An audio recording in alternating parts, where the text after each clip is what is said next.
इस मंच पर विराजमान अनंत श्री समलंकृत पदवाक्य प्रमाण पारावारज्ञ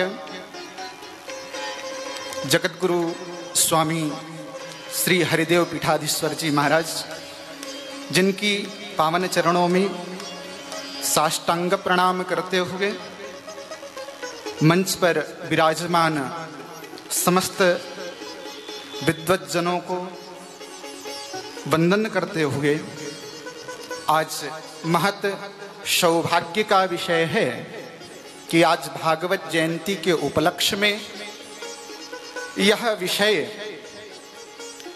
श्री वैष्णव परंपरा में भागवत।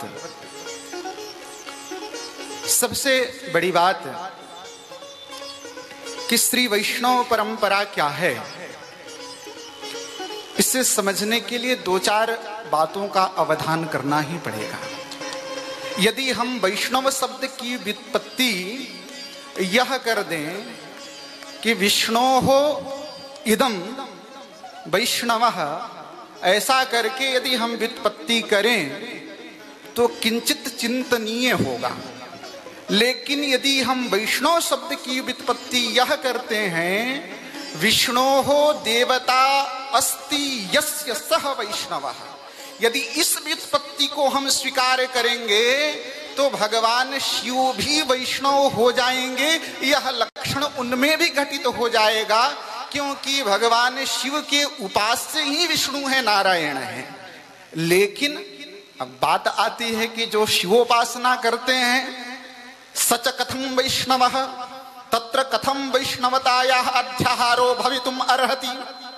एवं च वैष्णवानां सिद्धान्तः अस्ति, वैष्णवों का यह सिद्धांत है, विशिष्टाद्वैत सिद्धांत है, जिसमें अद्वैत तो नहीं स्वीकार करते लेकिन विशिष्ट अद्वैत को स्वीकार करते। वहां पर द्वैत भी नहीं स्वीकार करते।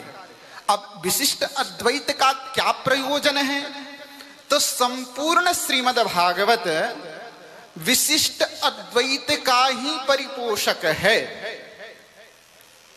अब विशिष्टाद्वैत सिद्धांत हमारे श्री वैष्णवों की परंपरा में स्वीकार किया जाता है। उस परंपरा में श्री वैष्णवों के यहां, जहां पर उस परंपरा में नैत्यानुसंधान है, जहां पर अनन्यता का बोध है, एवं उसी वैष्णव परंपरा में शरणागति जहां पर प्रमुख मानी जाती है वैष्णवों के यहां। अब यदि हम ये कहें कि भागवत क्या है, तो भागवत शरणागति का ही शास्त्र है। शरणागति क्या है, तो जीव भगवान पादमूलम शरणम प्रपद्ये।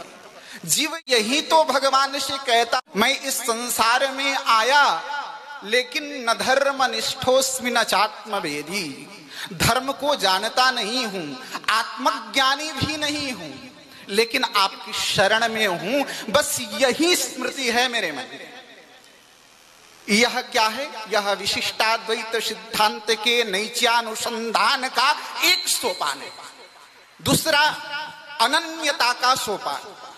अनन्यता का अर्थ क्या है, अन्यः नास्ति यस्य पार्श्वे स अनन्यः, एकः एव आराध्यः, एकः एव उपास्यः, स एव अनन्यः।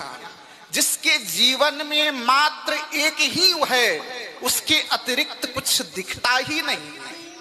इसका प्रमाण भगवती श्रुति स्मृति कहती है कि अपनी उस अनन्यता का उस प्रकार से बनाओ कि जैसे प्रेयसी अपने मन में एक उस पुरुष को स्वीकार करके दिन रात भजन करती है और उसके भजन से वह पुरुष प्रसन्न हो जाता है। इसी विषय में भगवती श्रुति भी कहती है, यमे वैशः वृणुते तेनैव लभ्य। तुम बहुत प्रयास कर लो, तुम अपने आप को अहम ब्रह्मास्मि इस श्रुति वाक्य का अपने मन से जितना भी अवबोध करना हो कर लो कि मैं ही ब्रह्म हूं, ऐसा मान लो, प्रज्ञानम ब्रह्म, इसका जितना भी अर्थ करना हो कर लो। यदि प्रज्ञानम ब्रह्म अहम ब्रह्मास्मि, यदि इस वाक्य का यह अर्थ घटा लोगे कि मैं ही ब्रह्म हूं, तब तो फिर तुम भिन्न हो गए। तुम्हारे लिए तो भागवत में कोई जगह ही नहीं है, क्योंकि यह भागवत तो विशिष्टाद्वैत का भागवत है, तदितर का प्रवेश ही वर्जित है। कोई कहे कि इस भागवत में द्वैत का भी प्रवेश हो जाए, द्वैत का अर्थ दो है, अब दो का प्रवेश नहीं हो सकता है। अब विशिष्टाद्वैत क्या है, इससे जरा सा थोड़ा सा समझ लें हम।